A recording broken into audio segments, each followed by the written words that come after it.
Halo, habari ya wakati huu mpendwa mtazamaji wangu.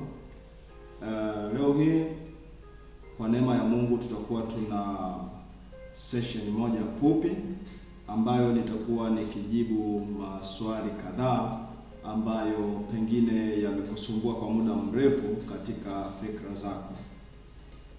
Ninajua kwa uwazi watu wengi wanajua jambo moja ambalo ni hakika. Hata mimi ningependa unijue jambo hilo, ya kwamba Mungu huwa anasaidia watu wake. Mungu huwa anawasaidia watu wake. Lakini ni kwa namna gani anawasaidia? Leo nikikuuliza ni kwa namna gani Mungu anawasaidia watu wake, watu wengi watakuwa hawana majibu. Hata wewe mwenyewe bila shaka unaweza ukawa na tafakari, usiwe na jibu ambalo limenyooka kuhusu msaada wa Mungu. Ni kweli kabisa tunatamani, hata sasa ungetamani kupokea msaada wa Mungu, ungetamani kusaidiwa na Mungu. Lakini kama hujui Mungu huwa anawasaidiaje watu, hata ukija huo msaada wa Mungu hautauona kama ni msaada wa Mungu. Sio wewe hautakuwa ni mtu wa kwanza. Kuna watu ambao walisaidiwa na Mungu, lakini baada ya kupokea msaada wa Mungu wakaanza kusema ni machale. Kuna watu wanasema ni machale yalinicheza. Kumbe ni Mungu aliwasaidia, lakini hawawezi kujua msaada wa Mungu kwa sababu hawajui ni namna gani Mungu huwa anawasaidia watu wake. Leo hii nimewiwa kuja kukuambia namna tano ambazo Mungu huzitumia kuwasaidia watu wake. Namna tano ambazo huwa zinatumika na Mungu kuwapa msaada watu wake. Ninapozungumza kwa habari ya watu wa Mungu, nazungumza na wale watu ambao wamekubali kumpokea Bwana Yesu kwa Bwana na Mwokozi wa maisha yao, wamemwamini, na kwa kufanya hivyo wameingia kuwa wana wa Mungu. Wametoka kuwa watu wa Mungu, wamekuwa wana wa Mungu. Basi bila kupoteza wakati, nitaanza na njia ya kwanza ambayo Mungu huwa anaitumia kuwasaidia watu wake. Ya kwanza kabisa ni kuwapa kibali. Mungu huwa anawasaidia watu wake kwa kuwapa kibali. Mungu akikupa kibali, ukipata kibali cha Mungu, basi unakuta mambo yanaenda kwa namna ambayo hata mwenyewe hukutarajia. Watu wanakuwa wako tayari kujitoa wao wenyewe, kutoa muda wao, kutoa vitu vyao, kutoa mali zao, kutoa fedha zao kwa ajili yako. Pengine usiwape kitu chochote, lakini wanasikia msukumo kwa sababu una kibali, unakubarika, una neema hiyo ya kukubarika. Mungu amekupa neema ya kukubarika, unapata kibali. Tunaona hilo jambo katika kitabu cha Kutoka. Wanaisraeli walipokuwa wakitoka Misri, neno la Mungu linatuambia Mungu aliwapa kibali. Walipopata kibali, wakapaswa kwenda kuomba kwa Wamisri chochote walichokitaka, cha dhahabu, cha fedha na cha thamani, chochote walichokuwa wanakitaka, waende wakaombe, wakapewa. Na walipoenda kuwaomba Wamisri, hakuna aliyezuiliwa, wote walipewa, kwa sababu Mungu aliwapa kibali. Yaani wale watu walikuwa, kibali ni nguvu ya kufanya watu watimize matakwa yako, watimize mahitaji yako, watimize yale ambayo unayahitaji. Watu wanajitoa kufanya kile ambacho unatamani kifanyike. Hicho ndio kibali cha Mungu, na hiyo ni namna ya kwanza ambayo Mungu huwa anawasaidia watu wake, na ni jambo jema. Ukifahamu siri hii, basi inabidi wakati mwingine unamwomba Mungu kibali. Naomba Bwana, ninaomba unipe kibali. Mungu, ninaomba unipe kibali. Na kwa kuomba kibali cha namna hiyo, unajikuta sura yako inakuwa na kibali. Watu wakikuona, unajikuta unafanana na watu waliowahi kuwatendea mema kwenye maisha yao. Watu wakiliona jina lako, wanasikia msukumo wa kukusaidia. Hiyo ndio namna ambayo ya kwanza Mungu huwa anawasaidia watu wake. Unaweza ukapata kibali kwa kuonekana kwako, Unaweza kupata kibali kwa jina lako, unaweza kupata kibali watu wakisikia tu habari zako wanatamani kukusikia, wanatamani kujitoa kwa sehemu ya historia kwenye maisha yako. Hiyo ni namna ya kwanza ambayo Mungu huwa anaitumia kuwasaidia watu wake. Na kwa kibali ndiko ambako watu huwa wananunua bila fedha. Unapewa vitu vya thamani ambavyo wengine wanagharamikia mamilioni, mabilioni, malaki, lakini wewe unaikuta unapewa bure. Ingegharimu maelfu, lakini wewe unapewa bure. Hiyo ni kibali, kinasababisha watu kutimiza matakwa ya kwako. Hiyo ni namna ya kwanza ambayo Mungu huwa anaitumia kuwasaidia watu wake. Lakini si hivyo tu. Jambo la pili ambalo Mungu huwa anawasaidia watu wake basi ni tunaita hekima ya kiungu, divine wisdom. Ya kwanza ni divine favor, ya pili ni divine wisdom. Divine wisdom hii ni hekima ya kiungu, yaani mtu anakuwa ana uwezo wa kutatua changamoto mbalimbali kwa hekima ya kimungu. Anaweza kufikia mahitaji mbalimbali kwa hekima ya kiungu. Hekima ni product yaani ni matokeo ya maarifa, lakini vile vile hekima ni product ya kumcha Bwana. Anasema katika Mithali 1:7, the fear of the Lord is the beginning of wisdom. Kumcha Bwana ni chanzo cha maarifa. Na wengine wanatamani kujua kumcha Bwana ni nini. Ukisoma tena kwenye Mithali kwenye sura 13 pale, anasema wazi ya kwamba kumcha Bwana ni kukataa uovu, ni kujitenga na uovu. Unapoona uovu unakaa mbali nao. Kwa ili upate hekima ya kiungu. Hekima ya kiungu ina sifa zake, ni safi. Hekima inayotoka juu, haina ubaya ndani yake wala hila.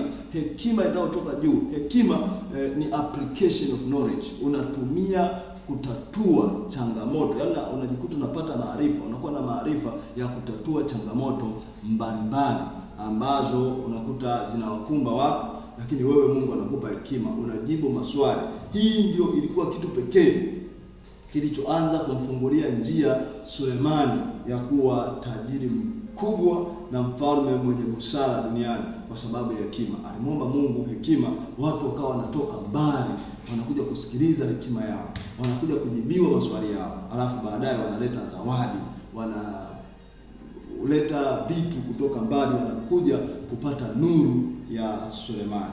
Hiyo ni namna ya pili ambayo Mungu huwa anawasaidia nayo watu wake kwa kuwapa hekima. Unapomwomba Mungu usisahau kuomba hekima. Mwombe Mungu, nipe hekima. Hekima ya kimungu. Anasema Yakobo sura ya 2, anasema mtu wa kwenu akipungukiwa na hekima aombe dua kwa Mungu anayetoa pasipo udhalimu. Yaani mtu ukisoma Yakobo 2:5 pale na kuendelea, 1:5 na kuendelea, utaona pale anazungumza habari ya kusema mtu wa kwenu akipungukiwa na hekima aombe dua. Omba dua kwa Mungu. Ingia katika maombi, omba hekima kwa Mungu, nisaidie niwe na hekima. Ujue namna ya kuwajibu watu, ujue namna ya kuwasiliana na wateja wako, ujue namna ya kufanya unapokutana na mambo mbalimbali, ujue kunavigate katika hali mbalimbali ambazo unakutana nazo. Hiyo tunasema ni hekima. Hiyo ni namna ya pili ambayo Mungu huwa anawasaidia watu wake. Jambo la tatu ambalo namna ya tatu Mungu anawasaidia watu wake nayo ni kwa kuwapa kasi ya kiungu. Tunaita divine speed, kasi ya kiungu. Unakuta mtu mnaona kama alikuwa yuko nyuma, lakini anajikuta baadaye unakuta wenzake walikuwa wameshapata kazi, wamepiga hatua, wamefanya nini, wamejenga, wamefanya nini, mambo mbalimbali ambayo angeyahitaji, lakini yeye yuko kama yuko nyuma. Lakini Mungu anakuja kumfungulia mlango ambao unakuja, anafanya yale mambo ambayo wengine wameyafanya kwa miaka 10, anaweza kuyafanya kwa mwaka mmoja. Nakuta huo mwaka amepata jenga, pata kazi nzuri, ameoa, fanya nini, amekamilisha mambo mengi ambayo alikuwa anayatamani, ambayo wengine walikuwa wanaona kama wamempita, wamemwacha mbali, au yeye mwenyewe alikuwa anaona kama nimepitwa sana. Lakini kwa sababu ya hekima ya kiungu, basi kwa sababu ya hii kasi ya kiungu, anajikuta mwaka anatimiza mambo mengi kwa muda mfupi, kwa sababu anapata hiyo kasi ya kiungu. Hiyo ni namna ya tatu ya msaada wa kiungu. Tunamwona Elia aliwahi kuzuia mvua. Alisema mvua haitanyesha hata kwa neno langu. Ikakaa mvua miaka 3 na miezi 6 haijanyesha, lakini baadaye alienda kuomba mvua ije. Mfalme wa nchi Ahabu alikuwa yuko chini ya mlima. Alipoona ishara za mvua, akamwambia, mwambieni Ahabu akimbie. Huyo mtu yuko na farasi na magari anakimbia, lakini yeye akakimbia. Anasema akavikaza viuno vyake, akakimbia, akawapita. Yaani alimwahi kuingia mjini mtu mwenye farasi na magari wakati yeye anakimbia kwa miguu. Hiyo ni kasi ya kiungu. Hiyo ni namna ya tatu ya kupokea msaada wa kiungu, ya namna ambavyo Mungu anawasaidia watu wake kwa kuwapa kasi kwenye mambo mbalimbali wanayoyafanya. Na tuko kwenye ulimwengu wa kasi. Nakuta kila jambo fast food, fast ferries, fast everything, fast jet, fast everything, everywhere, fast. Kwa tuko kwenye ulimwengu ambao unahitaji kasi. Kwa ukiwa na kasi ya kiungu unapenya kwa haraka. Hiyo ni namna nyingine ambayo Mungu anawasaidia watu wake. Lakini namna ya 4 ambayo Mungu huitumia kuwasaidia watu wake ni divine guidance, maongozi ya kiungu, uongozi wa kiungu. Hii ni kazi ambayo Roho wa Mungu anaifanya ndani ya mtu. Nakuta kuna jambo anataka kulifanya, anakosa amani, anasema hapana. Au kuna njia anataka kupita, anabadilisha. Kuna gari anataka kupanda, hajisikii kufanya, anaongozwa na au fanya hivi, acha hiki, fanya hivi. Unakuta mwingine hamna maelezo ya kutosha ya jambo fulani kulisemea, lakini mtu anasikia kutoka ndani ya moyo wake kusema hiki kitu usifanye, anazuiliwa, basi hafanyi, alafu baadaye kinakuwa na matokeo chanya. Huo ni uongozi wa kiungu. Au hujapanda gari fulani, lakini baadaye unakuja kugundua lile gari ambalo ulipaswa kulipanda limepata ajali. Uliongozwa na Mungu, usilipande. Kwa hiyo ni namna ambayo nyingine Mungu anawasaidia watu wake. Tumetazama kuhusu kasi ya kiungu, tumetazama kuhusu hekima ya kiungu, tumetazama kuhusu uongozi wa Roho Mtakatifu au uongozi wa kiungu, divine guidance. Tunazungumzia habari ya divine speed. Hizi 4 zote ni namna ambazo Mungu anazitumia kuwasaidia watu wake. Na ukiwa kama mwana wa Mungu, hizi ni haki yako kuziomba ili Mungu akujalie kuzipata. Divine wisdom, divine speed, divine favor, divine guidance.